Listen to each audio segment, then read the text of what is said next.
Terbongkar. Trik licik barisan sakit hati ini seolah tak ada habisnya untuk serang Pak Jokowi. Perkara Pak Prabowo rombak kabinetnya, Pak Jokowi yang jadi sasarannya. Tapi kayaknya mereka harus tahan malu deh. Karena lagi dan lagi mereka tertipu. Padahal mereka ini sudah pede banget ya teriak Pak Prabowo berhasil menyingkirkan menteri dari geng Solo. Lah bentar dulu deh. Kalian ini salah. Justru Pak Prabowo saat ini sedang bersih-bersih orang PDIP. Mau bukti? Yuk kita buktiin di video kali ini teman-teman. Jadi tonton video ini sampai selesai. Prabowo. Apa yang kita analisis di sini terbukti semuanya, Bung Indra. 17 orang titipan dari kabinet Jokowi pelan-pelan akan digerus, akan dicopot. Saya malah menyarankan kalau bisa mereka buat surat pengunduran diri daripada dipecat. Oke, informasi kita hari ini dibuka dengan narasi sesat mereka teman-teman, yang dengan PD-nya menarasikan bahwa Pak Prabowo Subianto ini mulai menyingkirkan titipannya Pak Joko Widodo. Saya paham nih, pasti ini dikaitkan dengan reshuffle kabinet ya kan, yang baru saja dilakukan oleh Pak Prabowo Subianto. Kan beberapa waktu yang lalu Pak Prabowo ini mengganti beberapa nama menterinya, digantikan dengan menteri yang baru. Tapi apakah benar narasi mereka? Coba kita bongkar teman-teman ya. Apakah benar bahwa bahwa Pak Prabowo ini sudah mulai menyingkirkan titipannya Pak Joko Widodo atau orang-orangnya Pak Joko Widodo? Pak Prabowo kan sudah bilang sama kita waktu kita bertemu di Hambalang. Pak Jokowi tidak menyodorkan nama siapa yang akan menjadi menteri kecuali satu orang, yaitu Pratikno. Itu yang dititip Pak Jokowi, yang lain enggak. Berarti kalau misalnya ada, kan sekarang tuh banyak yang bilang kan, di kabinet itu kan masih banyak wajah Pak Jokowi, oh berarti salah dong. Karena Pak Jokowi nggak menyodorkan nama siapapun. Iya salah. Kecuali satu orang. Nah, ini kan digoreng-goreng oleh orang yang anti Jokowi aja. Ingin memecah belah antara Jokowi dengan Prabowo. Seolah-olah Prabowo ini dikendalikan oleh Jokowi. Karena banyak anggota kabinetnya dianggap itu adalah orang-orang yang dekat sama Pak Jokowi. Padahal kan tidak. Ya kan Pak Prabowo kan sudah bilang sama kita waktu kita bertemu di Hambalang. Pak Jokowi tidak menyodor. Tuh dengerin. Yang tadi bilang Pak Jokowi itu ngasih titipan-titipan orang ke Pak Prabowo Subianto ya. Menitipkan beberapa nama. Dengerin, Pak Jokowi tidak pernah kok menitipkan orang ke Pak Prabowo Subianto kecuali memang ada satu nama yaitu Pak Pratikno. Selain itu nggak ada nama-nama yang dititipi oleh Pak Joko Widodo ke Pak Prabowo Subianto. Jadi narasi Anda itu sesat sekali. Anda salah menggiring bahwa Pak Jokowi ini masih apa istilahnya ya? Masih begitu berkuasa di sini sampai-sampai menitipkan orangnya ke Pak Prabowo Subianto. Salah besar narasi kamu. Dan selain itu tadi kan juga dinarasikan bahwa reshuffle kabinet ini sebagai bentuk Pak Prabowo Subianto itu mulai menyingkirkan orang-orangnya Pak Joko Widodo. Memang benar seperti itu. Setelah tadi sudah dibantah bahwa Pak Jokowi tidak pernah menitipkan orang, kecuali memang ada satu nama yaitu Pak Pratikno. Jamari Caniago itu trio yang saya itu lama sekali dekat tuh. Safri, Prabowo, Jamari Caniago. Itu trio betul tuh. Nah, komunikasi presiden PCO ya. Itu kan betul-betul yang bekas wamen Digi itu kepercayaan Prabowo betul. Gitu. Jadi saya melihat betul-betul dia mau mengendalikan, mengamankan semua lini gitu lah. Istilah saya dulu makan bubur panas, betul-betul dari pinggir-pinggir gitu ya. Dari pinggir-pinggir. Nah, mulai makan tengahnya dan sendoknya makin banyak. Karena dulu kan sendoknya hanya Safri gitu kan. Nah, Safri ya karena Dasko itu kan agak dekat ke Solo juga, jadi nggak bisa jadi sendok gitu. Nah, jadi mudah-mudahan sebelum 20 Oktober itu betul-betul Pak Prabowo sudah menunjukkan saya adalah presiden. Mengenai Kementerian BUMN ya. Menurut Puang, berdasarkan undang-undang BUMN yang ada, apakah ada yang seneng teman-teman di sini. Senangnya itu karena Said Didu menganggap pergantian salah satu menteri ya yang menempati posisi Menko Polhukam itu adalah seseorang yang bukan orangnya Pak Joko Widodo, Karena ini merupakan gerombolan ya teman dari salah satu purnawirawan yang sempat pengen memakzulkan Mas Gibran. Makanya Saididu ini senang karena posisi itu diisi oleh Bung Jamari Caniago. Tapi Bung Saididu nggak sadar kalau itu strateginya Pak Prabowo Subianto. Kan diisi oleh Jamari Caniago ya. Ini saya menanggapi luar biasa nih Pak Prabowo settingannya. Kita tahu ya Jamari Caniago itu pensiunan bintang 3, di mana dia adalah salah satu orang yang dulu ketika tahun 1998 ya, waktu dibentuk ke DKM Dewan Kehormatan Perwira DKP ya, itu memberhentikan salah satu orang yang memberhentikan Pak Prabowo dari militer. Ya karena mereka DKP ini yang membenarkan bahwa terjadi pelanggaran hak asasi manusia yang dilakukan oleh Pak Prabowo. Dan Pak Prabowo saat itu langsung berhenti. Nah dia salah satunya. Tetapi saat ini ya 27 tahun kemudian ya dia diangkat menjadi pembantunya Pak Prabowo. Tetapi Pak Prabowo pintar. Kenapa dilakukan itu? Ya karena Pak Jamari Caniago ya jaringannya itu kan ke kanan ya kan. Kita tahu Jamari Caniago itu Padang ya kelompok Muslim kanan, Masyumi. Di situ juga ada Fahrul Razi. Di situ juga kalau kita tarik dialah yang menginisiasi pemakzulan terhadap Gibran ya. Purnawirawan yang ingin memakzulkan Gibran, kita tahu. Nah, saya yakin ketika ini dia menjadi Menko Polkam, berarti kan dia jaringan dia lebih ke kanan ya. Yang diinginkan Prabowo apa? Semua menjadi kondusif. Ya, yang memang selama ini kontra terhadap Pak Prabowo waktu bersama dengan Jokowi, ya itu akan menjadi kondusif. Kita lihat aja nanti. Oh, oke. Ini menarik teman-teman ya. Ketika tadi ada yang ketipu dengan strateginya Pak Prabowo dan justru ini dibongkar oleh Bung Rusen nih. Bung Rusen mengatakan justru dengan diangkatnya salah seorang dari purnawirawan itu, ini merupakan strategi dari Pak Prabowo Subianto untuk membuat gerombolan anak abah itu supaya nggak bikin gaduh lagi. Ya kan? Karena di era kepemimpinannya Pak Prabowo ini, di awal kepemimpinannya, mereka itu sudah sangat mengganggu pemerintahnya Pak Prabowo Subianto dengan narasi ini itu. Diangkatlah orang itu di pemerintahnya Pak Prabowo supaya udah diem kamu, ibaratnya kayak gitu teman-teman. Menarik nih ya. 2. Muhammad Qodari sebagai Kepala Staf Kepresidenan.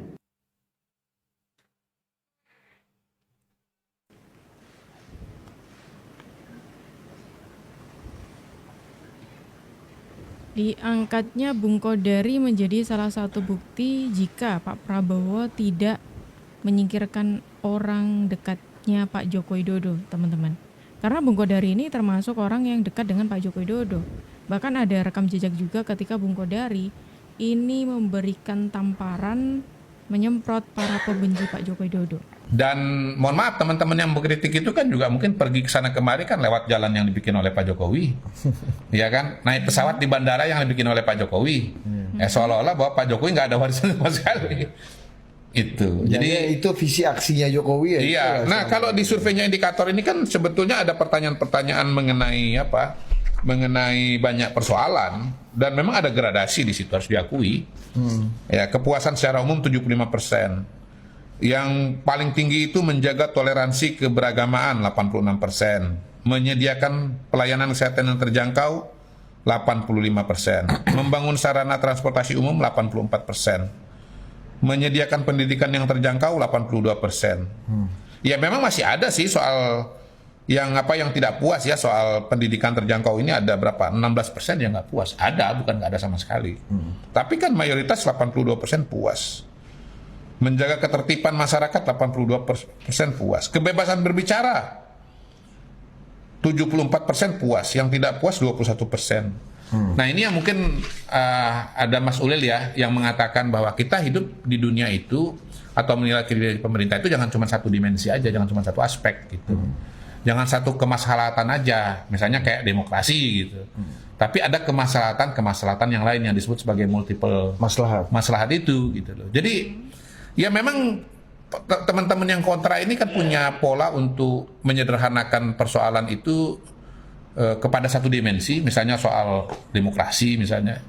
Yang kedua, semuanya ditarik dan disalahkan kepada Pak Jokowi. Ya, soal demokrasi, kebebasan berbicara kalau menurut masyarakat kita kan masih 74% kepuasannya. Misalnya indeks demokrasi dibilang turun, saya pernah bilang ya nggak apa-apa turun, nanti naik lagi gitu. Sengaja saya nggak lanjutin omongan saya pada waktu itu, biar rame lah. Ya sebetulnya kalau kita bicara indeks demokrasi Indonesia yang dibuat BPS turun 80 ke 79. Bukan turun ke 39 atau ke 29 ya. Dari 80 ke 79 ya, turun dikit lah. Gitu. Jangan-jangan masih, kalau ini penelitian statistik masih dalam margin of error nih, jangan-jangan. Gitu. Yang kedua yang dari majalah apa? Ekonomis. Intelligence Unit itu kan Economic Intelligence turun Unit. 2022 6,7, 2023 6,5, 0,2 kok. Nggak turun jadi angka dari 4 jadi 2 gitu, enggak. Jadi ini kasihan kan, kita kasihan aja lihat orang-orang. Enggak aja cara berpikirnya nih di luar akal sehat, di luar konstitusional juga. Seolah-olah kalau nyerang Jokowi, Gibran nanti ribut sama Prabowo, lalu sampai pada Gibran tidak dilantik nanti. Ya, betul. Ini kan kasihan kita. Ada ahli tata negara di situ, mantan Menko Polkam di situ, iya kan? Di situ juga para dokter-dokter yang kumpul. Dan cara berpikirnya seperti ini, bagaimana nih negara mau maju? Oke. Ini adalah tamparan keras dari Bung Kodari kepada para pembencinya Pak Jokowi ya. Sekaligus menyadarkan kalau ini loh, harusnya para pembenci Pak Jokowi itu memperhatikan hal ini. Kayak contoh, mereka itu seolah menyerang Pak Jokowi nggak ada habisnya, seolah Pak Jokowi ini nggak punya prestasi selama memimpin Indonesia. Padahal banyak banget prestasinya Pak Joko Widodo. Pak Jokowi ini sangat berjasa untuk Indonesia, ya kan? Bahkan bisa jadi loh, kalian menyerang Pak Jokowi tapi kalian juga menikmati fasilitas yang sudah dibangun eranya Pak Jokowi, ya kan? Itu tamparan dari Bung Kodari. Selain itu ada lagi teman-teman. Tadi kan sempat dinarasikan kalau katanya orangnya Pak Jokowi mulai di-cut gitu ya oleh Pak Prabowo Subianto. Pertama buktinya Bung Kodari orang yang dekat dengan Pak Jokowi tidak di-cut, justru dilantik ya jadi kepala staf kepresidenan. Ada lagi yaitu Pak Purbaya. Jangan kira Pak Purbaya ini tidak dekat dengan Pak Joko Widodo. Bahkan Pak Purbaya mengatakan dengan lantang dia pernah sowan ke Pak Joko Widodo sebelum dia dipilih, sebelum dia dilantik menjadi Menteri Keuangan. Jadi kita sedang dibunuh. Kalau ekonomi seperti saya ngelihatnya itu, ini jebakan ekonomi. Tinggal tunggu jatuhnya kalau nggak cepat-cepat diperbaiki. Waktu itu awal tahun tidak ada yang memberitahu. Saya mau kasih tahu takut. Saya di LPS nggak boleh ngomong begini-begini. Kalau saya sekarang di keuangan boleh lah. Karena kalau LPS tunggu di belakang nggak bisa masuk ke depan. Bulan Februari tahun ini, waktu itu Pak Jokowi masih sehat. Saya ke tempatnya Pak Jokowi. Pak Jokowi, ini ekonomi mau hancur bentar lagi. Itu posisinya di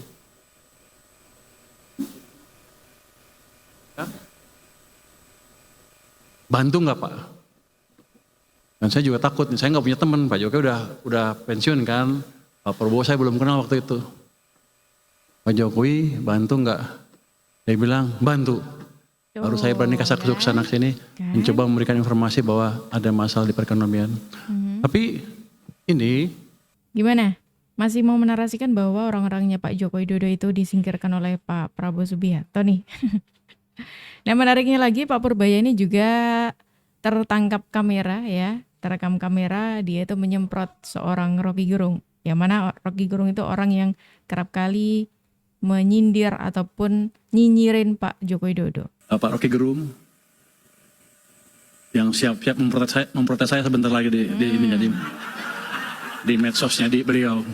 Nggak apa-apa kalau nggak pas, itu memberikan ruang bagi Pak Rocky Gerung untuk kritik saya habis-habisan nanti. Saya mau mengkritik Pak Rocky Gerung sedikit. Dia suka ngeledekin Jokowi nggak ngapa-ngapain. Ini Pak,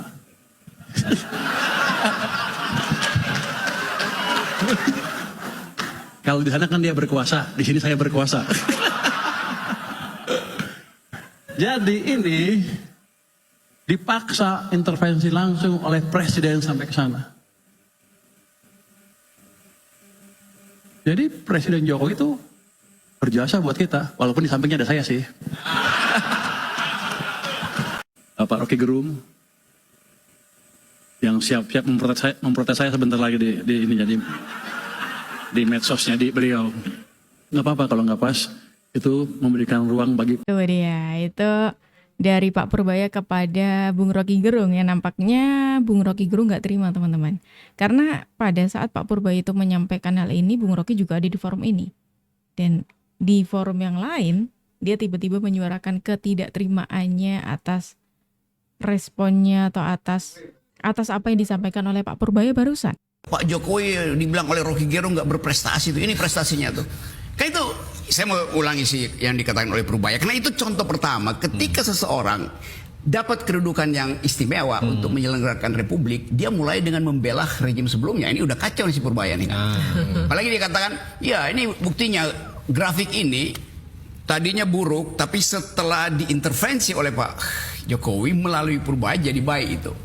Iya, setelah diintervensi, bukan karena diintervensi. Logikanya udah salah itu. Kan? Jadi sesuatu yang disebut kesalahan post hoc ergo propter hoc. Sesuatu yang terjadi setelah ini, setelah yang sebelumnya, seolah-olah disebabkan oleh itu. Banyak faktor yang menyebabkan. Jadi puji-pujian itu yang kemudian dikritik publik. Pak Purbaya nggak begitu cara berpikir logikanya tuh. Anda bilang setelah diintervensi maka membaik, tapi bukan karena diintervensi. Beda itu. Sesuatu yang terjadi secara serial berbeda dengan sesuatu yang terjadi karena sebab akibat, karena kausalitas. Jadi itu yang seringkali kita kritik. Ini darurat logika kita jangan. Darurat logika. Tadi Purbaya apa singkatnya? Kepanjangannya? Pura-pura. Ya pura-pura. Banyak gaya. Pura-pura banyak gaya. Oke. Gitu ya. Tapi herannya saya kok menyuarakan ketidakterimaannya atas hal yang disampaikan oleh Pak Purbaya di forum lain ya. Kenapa nggak di forum yang tadi? Iya nggak sih teman-teman? Kenapa Bung Rocky? Harusnya ketika ada Pak Purbaya dong disampaikan saja kalau nggak terima gitu ya kan? Gitu kan bisa sebetulnya ya. Dan ini menariknya lagi teman-teman. Kalau kita bicara soal pergantian menteri, ada salah satu menteri yang cukup menarik di sini karena posisinya itu digantikan oleh anak Abah. Dua mengenai Menko Polkam diisi oleh Jamari Caniago ya. Ini saya menanggapi luar biasa nih Pak Prabowo settingannya. Kita tahu ya Jamari Caniago itu pensiunan bintang 3, di mana dia adalah salah satu orang yang dulu ketika tahun 1998 ya, waktu dibentuk ke DKM Dewan Kehormatan Perwira DKP ya, itu memberhentikan salah satu orang yang memberhentikan Pak Prabowo dari militer. Ya karena mereka DKP ini yang membenarkan bahwa terjadi pelanggaran hak asasi manusia yang dilakukan oleh Pak Prabowo. Dan Pak Prabowo saat itu langsung berhenti. Nah dia salah satunya. Tetapi saat ini ya 27 tahun kemudian ya dia diangkat menjadi pembantunya Pak Prabowo. Tetapi Pak Prabowo pintar. Kenapa dilakukan itu? Ya karena Pak Jamari Caniago ya jaringannya itu kan ke kanan ya kan. Kita tahu Jamari Caniago itu Padang ya, kelompok Muslim kanan, Masyumi, di situ juga ada Fahru Razi. Di situ juga kalau kita tarik dialah yang menginisiasi pemakzulan terhadap Gibran ya. Purnawirawan yang ingin memakzulkan Gibran, kita tahu.